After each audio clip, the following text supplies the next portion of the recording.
Welcome to the Lake Waccamaw Depot Museum. I would like to take just a minute to tell you about Lake Waccamaw and the museum itself. Lake Waccamaw is the largest of the natural Carolina Bay lakes at nearly 9,000 acres in its dimensions. The lake has an average depth of 7.5 feet and flows outward toward the Atlantic Ocean by the Waccamaw River, which stretches southwestward some 140 miles from the lake to Georgetown, South Carolina. The dam at the mouth of the Waccamaw River was added in 1926. How Lake Waccamaw and the other Carolina Bay lakes were formed remains a mystery. However, possible explanations range from wind and wave action to meteorites to myths from the local Waccamaw-Siouan tribe. Likewise, dating the lake remains elusive. Estimates state its formation anywhere from 15,000 to 250,000 years ago. Lake Waccamaw is home to over 24 endemic species, meaning that these species exist nowhere else throughout the entire world. The Lake Waccamaw Depot was one of many stations along the Atlantic coastline and seaboard coastline railroad systems. The original depot that had operated throughout much of the 19th century burned down in the mid-1890s, so another one was constructed around 1904 and it operated until its closure in 1974. In 1976, the Waccamaw Women's Club obtained the depot and opened it to the public on July 10, 1977. The depot was inducted into the National Register of Historic Places on July 21, 1983. Few modifications were made to the building. The Coastline Railroad, which operated throughout much of the depot's history, was comprised of 5 smaller railroad companies stretching from Richmond, Virginia to Jacksonville, Florida, and as far west as Montgomery, Alabama, and at its greatest extent spanned a little over 5,000 miles of track across the southern United States. The company was merged with another railroad, the Seaboard Airline Railway, to form the Seaboard Coastline Railroad, and was later combined to form the railroad company CSX Transportation, which still operates today. Local businesses in the area were essential for the depot's operation. Council Tool Company was founded by John P. Council in 1886, and the company has been owned by a Council family member for 5 consecutive generations since its foundation. In addition to the Council Tool Company, the Short and Beers Lumber Company was founded in 1869 by 2 gentlemen, Colonel Henry Blunt Short and Charles Oscar Beers. The company cut lumber in the area and specialized in the production of roof shingles.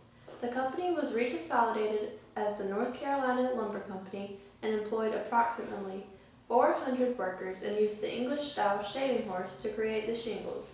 When Mount Vernon, George Washington's mansion, was being renovated in 1913, the North Carolina Lumber Company was commissioned to make 60,000 shingles for the renovation and would be paid $14 per 1,000 shingles.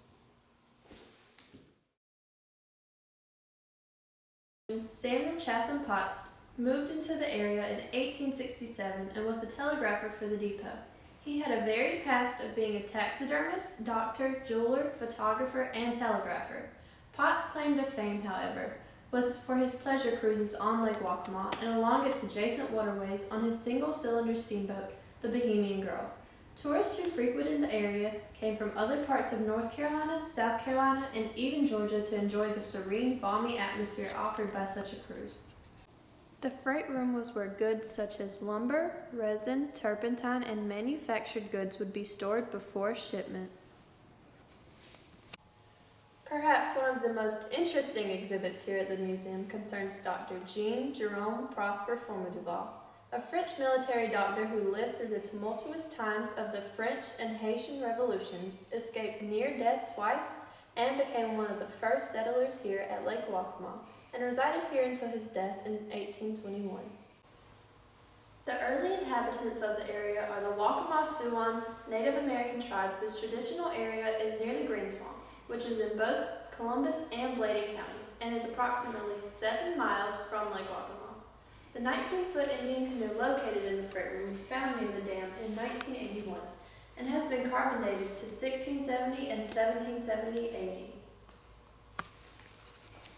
Our newest addition to the Depot Museum is the Captain Absalom Powell marker. Captain Powell was in the Revolutionary War and fought in the Battle of Moores Creek Bridge. He also was appointed Register of Deeds in 1810 and served in the North Carolina House of Commons in 1814. This marker replaces a missing marker that was dedicated in 1933 by the Daughters of the American Revolution. These are just a few of the great exhibits here at Lake Waccamaw Depot Museum, so feel free to check it all out and don't forget to tour the caboose and garden out back. If you are not a member of the Lake Waccamaw Depot Museum, we would love for you to join and receive our quarterly calendar letting you know of upcoming events and what's new in the gift shop. Thank you for visiting the Lake Waccamaw Depot Museum, and we look forward to seeing you again soon.